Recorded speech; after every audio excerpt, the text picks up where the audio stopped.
It's Rob! Tony! We're in gaming! And that's you! Hello inmates and welcome back to the Inn. I'm Rob, of course, or Warshack if you want to call me by my in-game name. And if you've noticed, we've got a new chair back here. We posted it on Instagram along with I'm showing you now. And we can give thanks to, like I said a little bit ago in our last episode, I think 2 episodes I mentioned it. JV, thank you very much for the donation that allowed us to buy this chair. It was really, really kind of you, and I kind of want to show you the chair that we had before we begin this free-to-play episode. So let me just show you what I was working with. That right there. Hopefully, let's see if I'm showing you correctly. See that chair right there? That was our chair. That piece of shit. That thing. And now we've got that bad boy. So thank you again, JV. Hopefully you're still able to hear me somewhat on the mic. And I just kind of wanted to show you the upgrade and how very excited I am to be able to. This is going to increase my Hearthstone skill by like 25%, no doubt. Like, people with these gaming chairs, they play better. There's no doubt about it. They get better hands, their cards do more damage. It's just simple as this. So we're actually going to go with the Tempo Mage now, because we have 3 Mage quests. We're going to knock out these. Hopefully we'll be able to knock out all the quests in this episode. If not, we'll do the remainder of the next episode, knocking out the rest of the quests. Then we'll go into Arena. I believe we last left off with Druid, so we'll go ahead and knock out that. We also have some other donations that I would like to say thank you for. I'm just going to say your first name. I won't say your last name. Actually, I'll say your first name and then the first letter of your last name, so no one knows exactly who you are, but you know who you are, and hopefully you're watching this. So we received 2 donations in the past 2 weeks since the last one. The last one was Guy Z with $25, but that was like a month ago. But now we have Richard P with a $20 donation, which is much appreciated. Thank you very much, Richard P. And I'll actually read off what they wrote. And then from Richard P, let's see what he said. Oh, apparently it's not going to tell me. All right. Well, I'm pretty sure both these people just said keep up the great work. So Richard P, thank you very much. And then Stephanie T with a $25 donation. So thank you very much, Stephanie. You guys' donations are greatly appreciated. And these were actually only 2 days apart. Normally we only get a donation once about every 2 weeks. So it's really cool that we were able to get 3 donations in this last month, including this chair. Let's pick the hand. I don't like this. I don't like this. And we'll go from here. So yeah, the email popped up. I had no idea what the fuck it was talking about. But yeah, the donations are much appreciated. We've been getting more of them, which is really cool. And yeah, awesome. So with this opening hand, we can either coin the passive or we could just play the Mana Worm. The problem with playing the Mana Worm is if we decide we want to play the Mana Worm, he can actually just attack his 2/1 to it, and then the 1 could hit it, or we could just coin and then ping and then play the Swamp Boost by himself. So, Smells like a new chair. Tony walked in and said it smells like new chair, and indeed it does. It's like it's a weird kind of smell, but it does not smell bad. It just smells like new leather. Yeah. So I kind of like. I don't know. I guess we'll take the 50-50 with the Mana Worm. I'm willing to be a little frisky here, boys. It is 8 o'clock in the morning, 8:55. So we got to take risks this early in the morning. There's really no other way. You going to Matt's office? Yeah. All right. All right. We won this joust, which is pretty cool, and it looks like he's just going face. All right. So this is actually not too bad. So we actually, we could go Arcane Missiles. And then coin passive, and what is the chance that it's going to kill everything here? Or we could just go... Yeah, I kind of like the Arcane Missiles. Let's see what happens. Oh, this is that's disgusting. Now we can ping this, and then go face for 3. Or 4, actually. No, just 3. Because it was Arcane Missiles, then coin, so that's 2 spells. That was awesome. I was hoping that 1 ping, like, I felt like 2 were going to go face or something, or maybe 1 go face and then only 2 hit there, and then we would have had the ping wouldn't have been enough, but it actually worked out just the way we needed it to. So if he plays Eaglehorn Bow here, then we could just Acidic Swamp Ooze it down. Even if it depends what he plays here. I may play the Acidic, or I may just go ahead and Intellect. I kind of like the Acidic even if he doesn't play a card, just to put a creature on the field. Oh, so it does look like he's going to Eagle Horn Bow, which is perfect. So now we can just Acidic Swamp Ooze, get rid of the bow. Following turn, follow up with a Chillwind Yeti. And then the following turn, we get the Azure Drake. So this actually works out quite nice. I bet this guy did not expect the Acidic Swamp Ooze. What mage plays Acidic Swamp Ooze, right?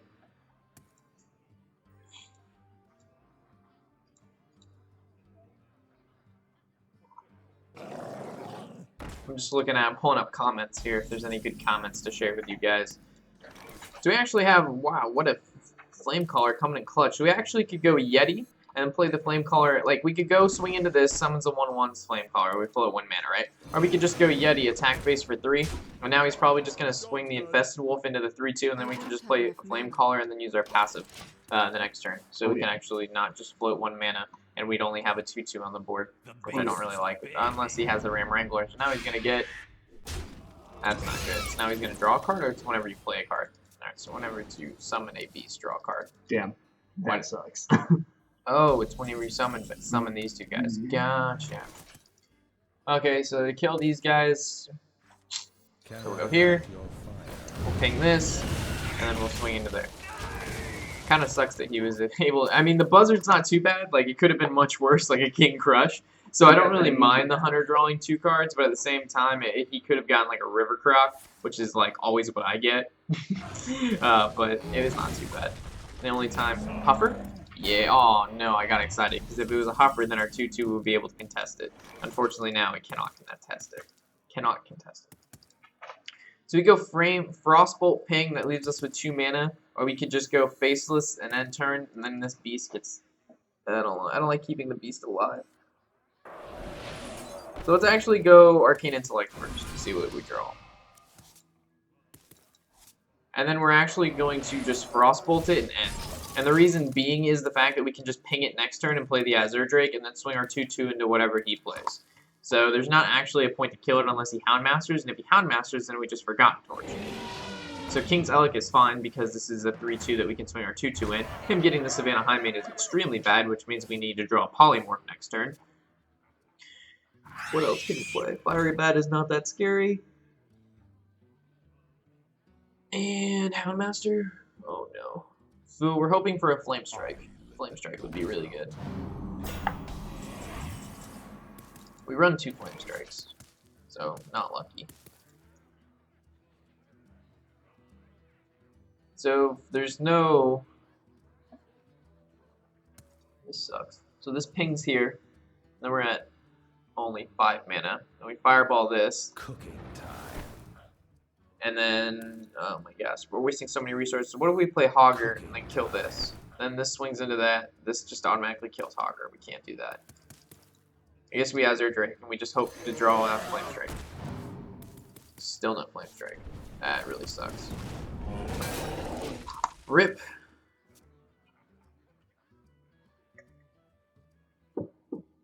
I know there was could have Fireballed, started clearing board, but I just... Drawing the Flame Strike is going to make the difference in this game. So this is not too bad. We can go ahead and Forgotten Torch this, Fireball that. But then he plays the Savannah Highmane. But then we can just Polymorph, right? So we Forgotten Torch this. We actually can Forgotten... Like, what is the difference between Fireball or just Forgotten Torch Ping? It just adds another Fireball to our deck. So now we have 2 more Fireballs in our deck, which is not too bad, because theoretically we could Fireball and then play the Chillwind, and then he only has 4 damage on board, but we have no way to heal besides the Earthen, but I'm pretty sure I took out 1 Earthen, so there's only 1 left in the deck now. So Polymorph is the best draw, and then we can actually Polymorph and then Chillwind Yeti, which would be pretty cool. Another Fireball, so like I said, we're definitely going to have to Fireball this, and then we just play the Yeti. And then next turn, I guess we could go Hogger Fireball and then kill off one of the 2/2s, at least put a taunt. Or he could just, like, he has 6 damage, he just basically needs a little bit more. So Houndmaster now he has 8 damage, and then a Kill Command. No Kill Command, but it still looks like it's a well played. We can get past this with a Flame Strike, though. Because we can Flame Strike and then Earthen Ring. Still no Flame Strike. So...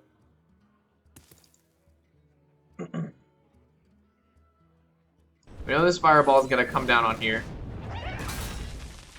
We know this has to take out the largest minion.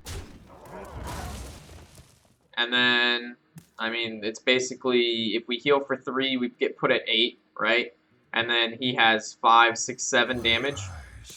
So it's essentially just hoping he doesn't have 1 damage. If we would have played Hogger, then he just uses his passive. He uses the 2/2 kill the taunt, and he uses 3 and 2 to kill us. If we play the Faceless Summoner, we don't guarantee that it's going to be a taunt that lives to a 2/2.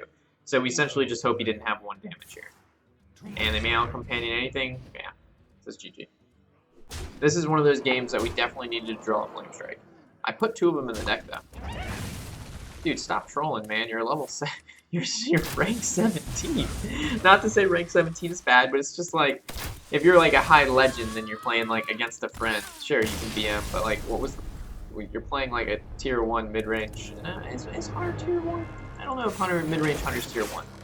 I'm gonna go check that out right now. This is worth checking out. I'm actually just interested to see where Hunter lies, because I feel like Hunter has gotten a lot better since, you know, the release of Old Gods. We know it's gotten better because more people are playing it in tournaments. Alright, let me check this out. It might be tier 2 or really low tier 1, but I would almost put it in tier 1. So tier 1 right now seems to be Dragon Warrior, Aggro Shaman, Yogg Druid, Zulok, and a mid-range Shaman. Tier 2 Cthulhu Warrior, mid-range Hunter. Yeah, so it's like high tier 2. Alright, so against the Priest, I really don't... The Mana Worm's fine, but I don't really like Flamecaller or the Acidic Swamp Ooze.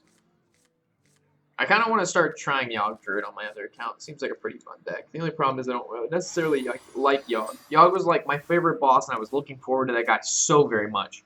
And then they just made the card complete RNG. Like, there is no skill to playing Yogg. It is just play Yogg, and hopefully it just doesn't fuck you. And it makes me sad, because I wish, like with N'Zoth, right? N'Zoth, you have to put specific death rattles in your deck that are good, and then you have to play them at the right time. And then, you know, there's things beyond N'Zoth that when you play him, you're just not like, alright, well, hopefully I don't lose, let's play him. It's like the big red button. But Yogg is just completely, like, there is no... I mean, you don't play Yogg, obviously, when your field is full, but it's beyond that, there's no control over what the fuck's going on. So since he already used the Shadow Word Pain, we could coin into the 4, or we can save it, and I think we're going to save it, because we have this on 4, and then we have no 5-drop, so we can coin on 6 for that. So if we coin the 4, then we have nothing for 4 or 5. But when we play it like this, we actually have stuff. But this is we're actually going to Fireball instead, because he has the ability to buff that up, and I really don't want to deal with it. We also could have gone Arcane Missiles, hopefully like 3 or 4 ping that, and then we could ping it and then kill it with our Acidic, but I'd rather just Fireball it. We have a ton of Fireballs. And I like how Flame Strike has made its way into our hand. Please don't tell me he's going to heal this. Okay, I thought he was going to try to like flash heal his Soulburst. Alright, so what do we got here? Ooh, that sick ass Polymorph top deck. That's pretty bad. I feel kind of I'm sorry. We're just gonna kill a Polymorph so we can't like Power Ward shield it or buff it. Priests have a really hard time at dealing 1 damage unless he like wants to Holy Nova 1 card or something like that. So you actually can just naturally play the Faceless Summoner this turn. We're gonna play it of course on the left hand side just in case the card that comes out of it is a buff. Which it's not, but let's say this was a card similar to Direwolf. If we would have put it on the right, it wouldn't have buffed the Acidic Swamp Ooze.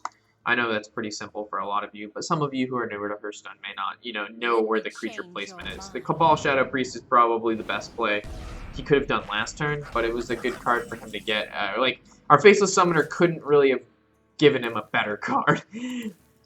So theoretically, we swung this to here, this to there, this to there. We could clear the board, save the Flame Strike. If we use the Flame Strike, we can actually save most of our board, and I don't really feel like there's going to be a great Flame Strike against this Priest anytime in the future.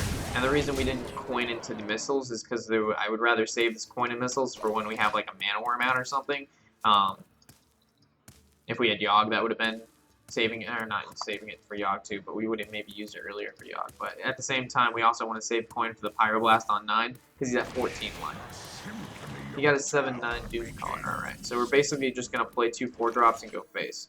So let's just play this dude, play the 4-drop, and we'll just go face with what we have, and then theoretically we win next turn, because even if he does kill our entire board, he only has 6 life, he uses 2 mana to heal up to 8, it's still not enough. Holy Nova. He needs more heal than that.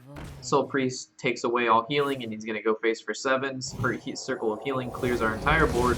He now has a board, but he cannot heal himself. He cannot heal himself.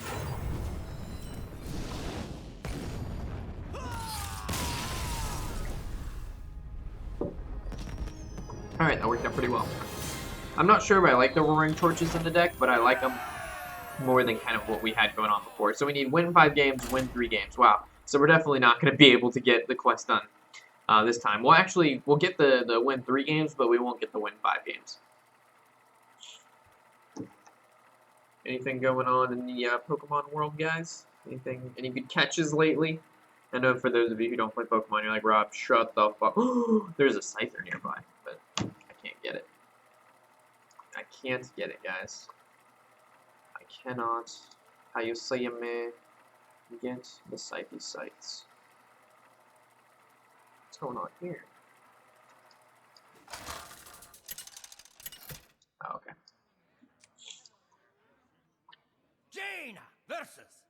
So I'm thinking about what deck to build after this. We still need to get like a legendary out of a pack, or another golden legendary, so we can disenchant it for 1600 deaths and start making other decks. But that's a lot to ask for, right? So we're going to keep these Swampoos and the Frostbolt. It's a pretty DPS heavy hand. The Swampoos is good if he decides he wants to go ahead and Warshack maybe earlier on. We might play some Cthulhu Warrior later. I'm thinking, I've liked the Murloc Paladin we've been playing.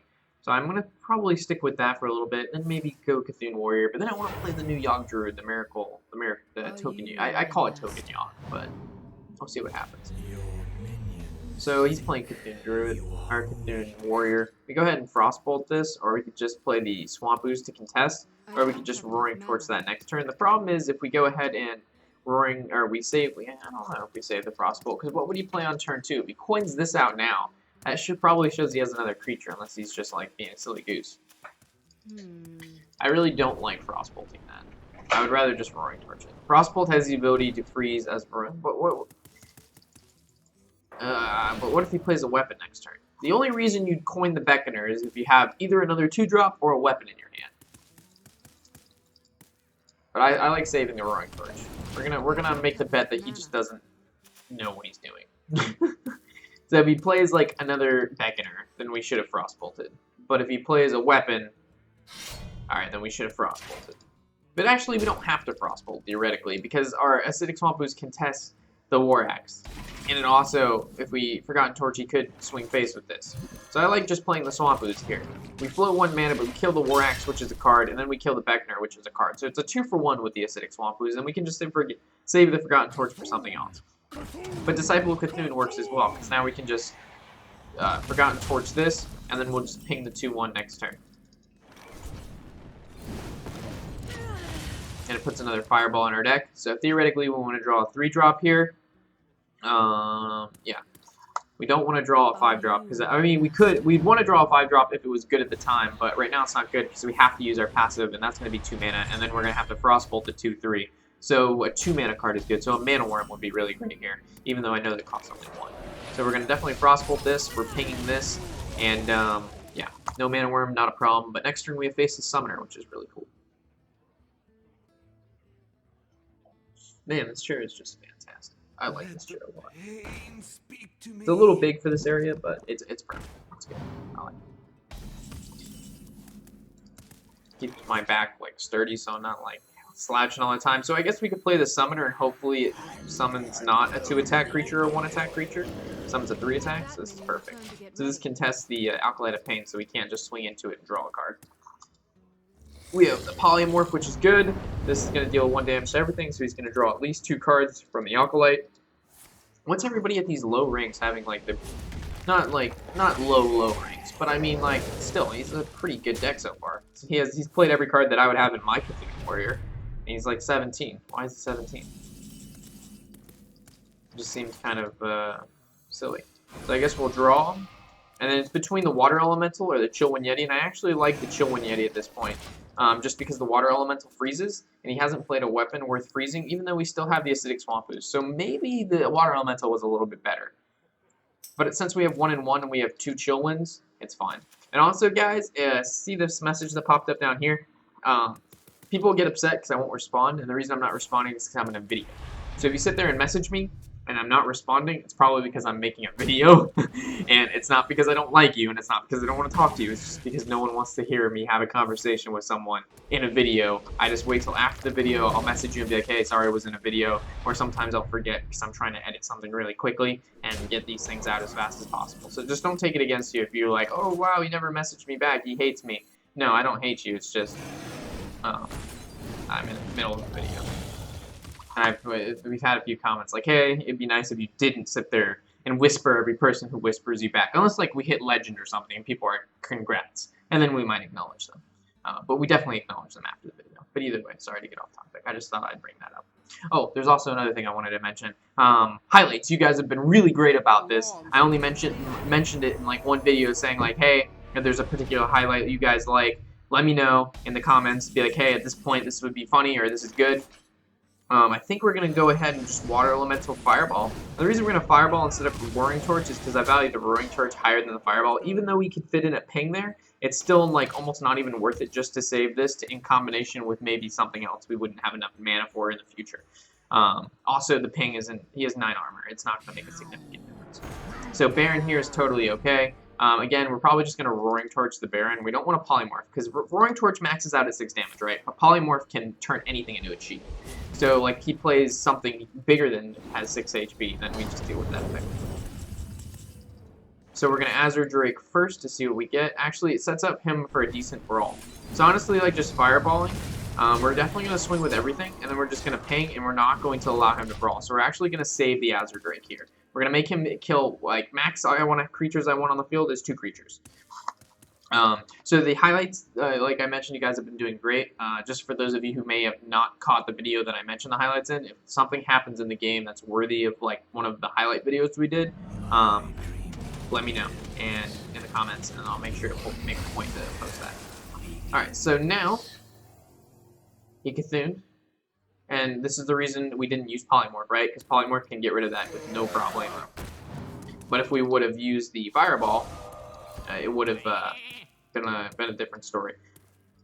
Actually, I'm questioning using the Arcane Mistrals here because he's only used 1 War Axe, right? So he actually, if he goes ahead and attacks our sheep to our Azure Drake and then War Axe, he can kill the Azure Drake. But if we kill the 1/1 prior to him using the War Axe, he's actually going to have to waste an additional card. So I actually like saving the War Axe here, but it didn't matter in this situation because he just played Hearthstone.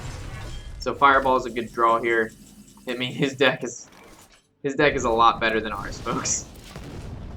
There's been not a whole lot we can do when with these decks I can handle players playing a pretty good deck, but when they have like decks like this that have every card that a Legend deck would have, I mean, more times than not, of course the card with better cards are going to win if the player doesn't know how to play. This guy's done fairly well with this play so far. Like, our deck has 1 legendary. It's fucking Honker. Oh, man. Like, we're making plays with nothing here. Like, who thinks of Flame Caller, right?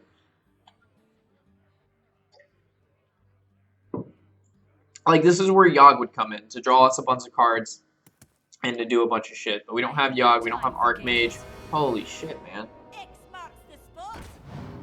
This is fucking ridiculous. Alright, this is the first, like, bad card I've seen. Alright, these are the first 2 cards that are bad in his deck. The Bloodscale Raider and the Defender of Argus. Those are the first 2 bad things I've seen.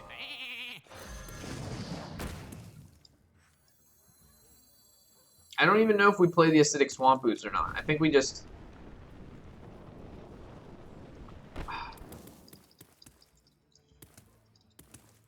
I think we have to, right? No, because if he plays Gorehowl, yeah, we have to save this for Gorehowl. So now it's which one to ping. I think we ping the 1/1. Then we enter. The reason being is that, like, let's say we ping the 3/4. Obviously, if he attacks, like, the 1/1 alive is bad. It combos too well. Like, if he plays like another Ravaging Ghoul or something like that, he actually might even have lethal here. He needs 11. He needs 6 damage. Gorehowl, yeah. So we saved the Acidic Swamp Ooze for Gorehowl, but I didn't even like calculate if it was lethal or not. Even true. But that was a good play to keep Acidic Swamp Ooze, so I know that. So that was fun. Jeez, man. Thought we played that fairly well, but obviously not enough. Fuck, man. Losing at rank 17 makes me feel horrible about myself. Oh, man. I would add more people on this account, but I only have like 5 spots left. And I kind of have to save those for people who are interested in coaching and tournament spots. Or not tournament spots, but if I happen to be playing in an open tournament, I need to save spots on my friends list to add those people. So people who are like, why do I send you an invite and you never accept it? Well, first of all, to address that comment, I don't play on EU. So if you send me a request and you're playing on EU, I don't know what happens. It could go into Fairyland or internet malfunction. I don't know what happens when you send a request on any server but NA. And then if you send a friend request on NA, if my friends list is full at the time, again, I don't know what happens to the friend request. I don't deny any friend requests. I don't unaccept anybody. I try to make as much room as possible for, like, if you're offline for longer than, like, I think 25 days is what I said, or 21, I'll get rid of you and replace that person with someone who's online more often. But yeah, so keep that in mind. I'll never not accept someone or deny someone. I just can't accept them at that time. I'll try my best, but guys, there's only 200 friend request spots, and there's a lot more than 200 of you. A lot more. I'm looking at Pokevision right now, but there's no Pokemon in my general facility. Or vicinity. Do you hear its call? That facility. So it looks like he's playing Cthulhu Grease. Alright. So we're actually going to coin out the Yeti here. I like the Yeti a lot, because it has 4 attack, which means he can't Shadow Word Death it, and he can't Shadow Word Paint it, and it's a direct threat to his Elder. And unless he makes the Elder have more HP with, like, a Power Word Shield, we're actually going to be able to kill it next turn, or he can just have another one. But it's fine, because, oh, and he's going to have a Power Word Shield. Are you fucking kidding me? So, we can't even play both of those. Huh.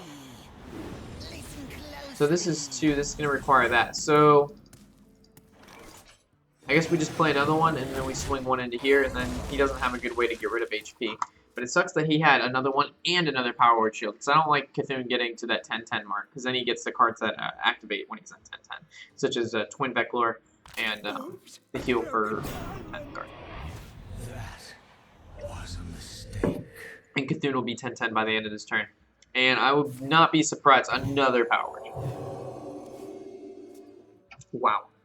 So I wouldn't be surprised. Oh my fucking god. Do you have another buff for that guy? At this point, we almost have to polymorph the 3-drop just because it'll take so long to get through him. So he's going to go face, which is really, really good. He should have definitely traded, because then we wouldn't have a great way to get past it. But we actually do, but he doesn't know we do. Why didn't he heal my Yeti? What a jerk. So we're going to swing this into here. We're going to swing this into here, and then we're definitely just going to be crossbolting it. And now we're going to, oh, we can actually play the Flame Caller, but then he gets a good Holy Nova, so we're actually not going to give it to him, because this only is a 2-2, so that Holy Nova would actually kill everything. And I don't want that to happen. Next turn is Faceless Summoner.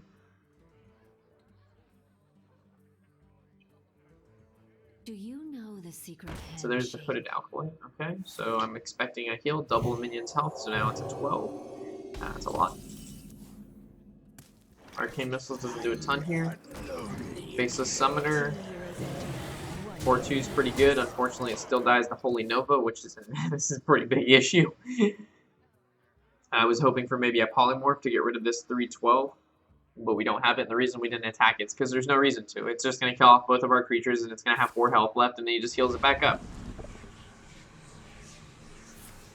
Good thing we have a bunch of shitty cards, and now it's a 12-12. And now he goes fuck.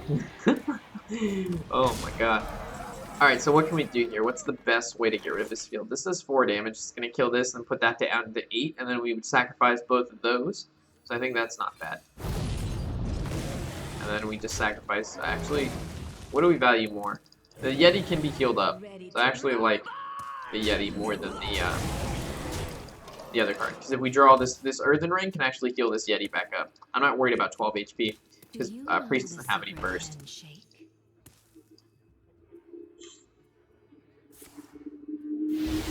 Silence doesn't necessarily do anything, more so just so he can cycle a card. So we'll actually go with the Azure Drake here. Let's see what we draw. Alright. I wish we would have drawn the Fireball earlier, because then I think we would have had lethal, but we're going to go this way instead. Hopefully at least 2 pings hit the Alkalite. Come on, man. Alright, so I was hoping the Yeti could swing into it. Actually, it might have worked out better, but now lots of cards are weak to Holy Nova. This card and this card. Also, Excavated Evil kills our entire board. So that's why I was hoping we could kill off the Yeti, keep this a 5/5. So this automatically lives next turn, and then we have the Fireball for 7, and the 5, that's 12, which means he can't really out-heal us unless he uses, like, Flash Heal. But it worked out anyway. Sweet. So we'll actually call this one here. I don't know how long we've recorded, but Tony is waving me over. He apparently needs some help. So the next episode, we just need to win 1 to get this other mage victory down, and then we just need to win 3 more to get the other quest down. And then we should back up to 700 gold. We already spent an arena run, which means we're really, really close to buying another wing of the adventure mode, which is awesome. So, as always, guys, thanks for watching, of course. I'm Warshack, and happy whatever the hell day it is.